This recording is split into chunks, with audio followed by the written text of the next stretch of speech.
Chaque matin, vous les entendez avant de les voir. La mésange dans l'érable. Les cardinaux quelques par près de la clôture. Les rouges-gorges qui traversent le jardin dans ce bavardage grave et roulant qui remplit l'espace entre le lever du soleil et le premier café. Vous avez entendu ces sons tellement de fois qu'ils sont devenus une partie du silence. Fond sonore, familier, invisible. Mais ils ne sont pas un fond sonore. Ils ne sont pas aléatoires.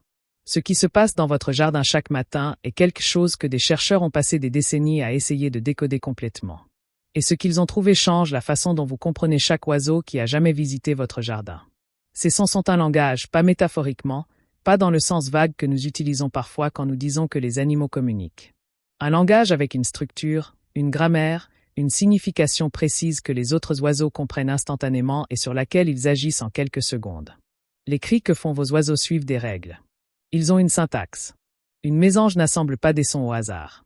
Elle produit des séquences qui portent une signification précise et prévisible pour chaque oiseau à portée d'oreille. Les chercheurs qui ont passé leur carrière à étudier cela sont prudents avec le mot langage parce qu'ils portent des implications sur lesquelles ils veulent être précis. Mais ils sont tout aussi prudents pour dire que ce que font les oiseaux avec le son va bien au-delà de ce que la plupart des gens imaginent quand ils regardent par la fenêtre de la cuisine en direction de la mangeoire. Et une partie de ce qu'ils se disent en ce moment dans votre jardin vous concerne. Bienvenue dans le langage secret des oiseaux.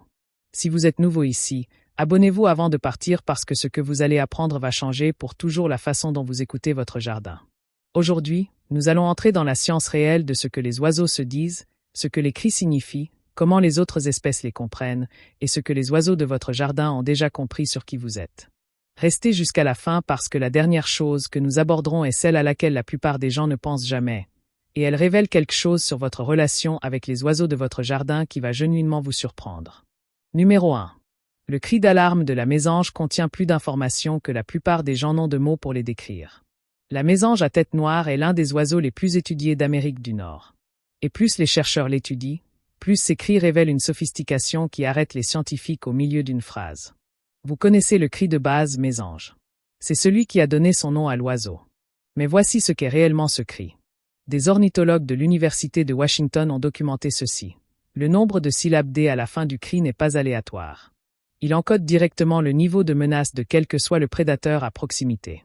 Un petit prédateur agile, une chevêchette, un épervier, quelque chose qui peut manœuvrer à travers les branches à grande vitesse et attraper un petit oiseau dans un couvert dense, déclenche un cri avec jusqu'à 23 syllabes D.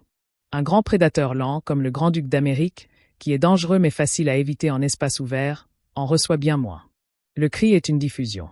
Chaque oiseau à portée d'oreille, mésange, citelle, mésange bicolore, pique, l'entend et comprend immédiatement non seulement qu'un prédateur est présent, mais à quel point il est dangereux et comment réagir. Petit prédateur rapide, se figer dans un couvert dense, ne pas bouger. Grand prédateur lent, on peut le harceler, le chasser, une action collective est possible. Quand vous entrez dans votre jardin, la mésange appelle. Faites attention au nombre de syllabes qu'elle ajoute. Elle est en train de dire à chaque autre oiseau de votre jardin exactement la façon dont elle vous a évalué. Votre taille, votre mouvement, votre vitesse, votre niveau de menace. Vous êtes évalué et annoncé à chaque fois, sans exception. Numéro 2. Les oiseaux de différentes espèces comprennent les alarmes des autres, et votre jardin fonctionne sur un système d'alerte précoce partagé. Voici quelque chose qui a pris longtemps aux chercheurs à documenter complètement, parce que cela exigeait un travail minutieux pour séparer ce que les oiseaux faisaient réellement de ce que les observateurs supposaient qu'ils faisaient. Les oiseaux de votre jardin n'opèrent pas comme des espèces séparées avec des systèmes de communication séparés. Ils opèrent comme une communauté mixte avec un réseau d'alarmes partagé. Quand un rouge-gorge lance son cri d'alarme staccato et aigu, la mésange répond. Quand la mésange lance sa cascade aiguë, la citelle se fige. Quand le jet bleu crie, ce cri descendant et perçant qui coupe à travers tout chaque oiseau de votre jardin se tait et s'immobilise en 2 secondes, quelle que soit son espèce. Des chercheurs du Cornell Lab of Ornithology ont documenté ce qu'ils appellent l'écoute indiscrète hétérospécifique, la surveillance délibérée des cris d'alarme d'autres espèces pour recueillir des informations sur l'environnement. Les oiseaux n'écoutent pas seulement leurs semblables. Ils écoutent activement chaque espèce autour d'eux, en extrayant des informations, en mettant à jour leur compréhension de ce qui est sûr et de ce qui ne l'est pas. Le jet bleu fonctionne comme le diffuseur d'alarme le plus bruyant dans la plupart des jardins. Quand un jet bleu crie faucon, chaque oiseau le traite comme une observation de faucon confirmée. Aucune vérification nécessaire. Le cri du jet a suffisamment de précision et d'urgence pour que les autres espèces aient appris à lui faire entièrement confiance.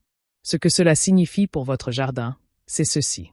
Ce n'est pas une collection d'oiseaux individuels. C'est un réseau, une communauté avec une infrastructure partagée. Et cette infrastructure fonctionne par le son, toute la journée, tous les jours, d'une façon que vous commencez à peine à entendre. Numéro 3. Les cardinaux communiquent leur territoire d'une façon invisible à moins que vous ne sachiez quoi écouter. Le chant du cardinal rouge mâle est l'un des sons les plus reconnaissables du jardin américain. Un sifflement clair, assez fort pour porter à travers tout un quartier. Vous l'avez entendu 10 000 fois. Ce que vous ne savez peut-être pas, c'est que la femelle cardinale chante aussi, et que son chant est l'une des vocalisations fonctionnellement les plus précises de votre jardin. Des recherches de l'Université d'État de l'Ohio ont documenté que les femelles cardinaux chantent depuis le nid, et que leur chant communique directement avec le mâle sur la livraison de nourriture. La femelle ajuste le rythme et le schéma de son appel en fonction des besoins d'alimentation des oisillons. Et le mâle répond en augmentant ou en diminuant la fréquence à laquelle il apporte de la nourriture. Elle n'appelle pas simplement. Elle dirige l'allocation des ressources en temps réel depuis l'intérieur du nid.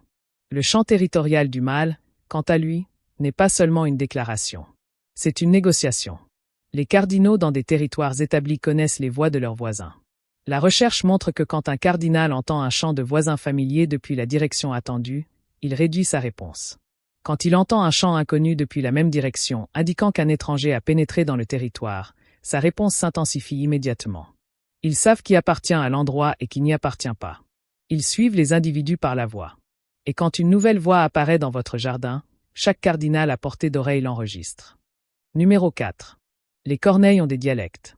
Et elles se souviennent des voix comme elles se souviennent des visages. Nous avons parlé sur cette chaîne de la façon dont les corneilles se souviennent des visages humains. Cette recherche de l'Université de Washington a montré que les corneilles gardaient rancune contre des personnes précises pendant des années, transmettant les informations sur les individus menaçants à d'autres corneilles par apprentissage social. Ce que cette recherche a également révélé, et ce qui reçoit moins d'attention, c'est le rôle que joue le son dans la communication des corneilles. Les corneilles ont des dialectes régionaux. Des groupes de corneilles dans différentes zones géographiques développent des versions légèrement différentes de leurs cris, des variations de hauteur, de rythme et de séquence qui fonctionnent comme des accents. Des corneilles élevées dans une zone et déplacées dans une autre à l'âge adulte peuvent être identifiées comme des étrangères par les groupes locaux de corneilles sur la seule base de leurs cris. Plus pertinent pour votre jardin, les corneilles se communiquent entre elles des endroits précis et des événements précis. Quand une corneille trouve une source de nourriture, votre jardin, votre mangeoire, un endroit où un humain fiable met régulièrement de la nourriture, elle communique cet endroit à d'autres corneilles. Pas seulement sur le moment, mais dans la durée. L'information sur l'endroit où la nourriture est disponible de façon fiable devient une partie de ce que les groupes de corneilles partagent. Si des corneilles visitent régulièrement votre jardin, ce n'est pas aléatoire. Elles en ont discuté. Elles ont décidé collectivement que votre jardin vaut la visite. Et le son qu'elles font quand elles arrivent, cette série de cris conversationnels et roulants qui semblent presque être du commentaire, c'est exactement ça. Un commentaire sur votre jardin, sur ce qu'il y a là, peut-être sur vous. Numéro 5. Les sons du confort. Ce que les oiseaux disent quand tout va bien. Nous avons passé la première partie de cette vidéo sur l'alarme, le territoire et la communication sous pression. Mais il existe une autre catégorie de sons d'oiseaux tout aussi riche et bien moins comprise. Les cris de contact. Ce sont les sons doux et graves que les oiseaux émettent quand tout va bien. Quand un groupe de chardonnerets passe par votre jardin, ils maintiennent un flux constant de petits cris calmes. Pas d'alarme, pas de chant territorial, juste le son de se tenir mutuellement au courant. Je suis là, toujours là, toujours là. Les mésanges font de même. Ce son conversationnel et doux, presque gargouillant, que vous entendez parfois quand un petit groupe se déplace ensemble. C'est un cri de contact. C'est le son de l'entretien de la communauté, d'un groupe qui dit en continu. Nous sommes ensemble, nous sommes en sécurité, continuons à avancer. Ce que les chercheurs trouvent frappant, c'est à quel point ces sons sont différents de l'alarme et du chant. Ils sont plus calmes, plus variables, moins stéréotypés. Ils ressemblent davantage à une conversation parce que fonctionnellement, c'est plus proche de ce qu'ils sont. Les ginkgos ardoisés voyageant en groupes hivernaux utilisent des cris de contact pour rester coordonnés pendant qu'ils cherchent leur nourriture au sol, chaque oiseau gardant la trace des autres sans avoir à lever la tête constamment. Les troglodytes de Caroline, habituellement si forts, si déclaratifs, descendent à un murmure quand ils se déplacent ensemble à travers un couvert dense. Le volume baisse parce que la distance est courte et le but est différent. Ils ne diffusent pas. Ils parlent. Quand votre jardin est plein de ces sons, quand vous pouvez entendre le bavardage doux des oiseaux qui se déplacent sans alarme, sans urgence, c'est le son d'un jardin qui se sent en sécurité. Un jardin qui a été évalué au fil du temps et jugé digne de confiance. Ce n'est pas rien. Ce est un verdict. Numéro 6. Ce que les oiseaux de votre jardin ont déjà dit sur vous. Voici ce que la science rend clair quand vous mettez tout ensemble. Les oiseaux de votre jardin ne sont pas passifs. Ils ne sont pas simplement présents. Ils recueillent continuellement des informations sur leur environnement, y compris les humains qui s'y trouvent, et partagent ces informations entre eux par le son. Des recherches de l'Université d'Exeter sur les oiseaux de jardins résidentiels ont montré que les oiseaux dans les jardins résidentiels développent des réponses individuelles à des humains précis au fil du temps. Les oiseaux qui voient régulièrement la même personne se comporter de façon non menaçante, se déplaçant lentement, fournissant de la nourriture, ne faisant pas de mouvements brusques, réduisent progressivement leur réponse d'alarme à cette personne précisément. Pas à tous les humains. À cette personne. Ils vous suivent individuellement et communiquent ce qu'ils ont appris. La mésange qui n'ajoute plus de syllabes des supplémentaires quand vous sortez a déjà dit quelque chose aux autres oiseaux de votre jardin à votre sujet.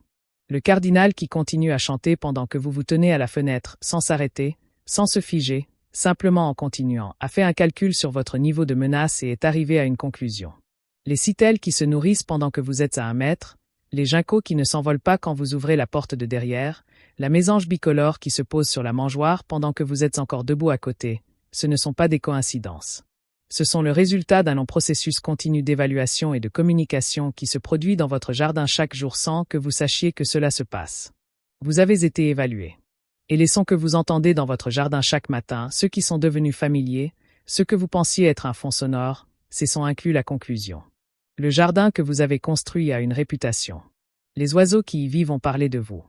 Ils ont comparé leurs observations à leur façon à travers des cris d'alarme qui portent votre niveau de menace, à travers des cris de contact apaisés qui signalent que cet endroit est sûr, à travers l'absence de panique quand vous sortez le matin.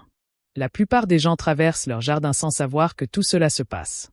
Sans savoir que la mésange au-dessus d'eux a déjà diffusé son évaluation à chaque oiseau dans un rayon de 30 mètres.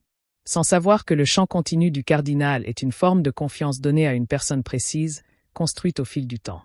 Vous le savez maintenant. Et la prochaine fois que vous sortirez et que les oiseaux continuent à chanter, la prochaine fois que le jardin restera vivant autour de vous au lieu de se figer, vous saurez ce que cela signifie. Cela signifie que la conversation a déjà eu lieu. Et vous avez réussi l'évaluation. Dites-moi dans les commentaires, y a-t-il un oiseau dans votre jardin qui semble complètement indifférent à votre présence, qui reste proche quoi que vous fassiez? Je veux en entendre parler. Je lis tout le monde. Ce sont les histoires que je garde le plus longtemps. À très bientôt.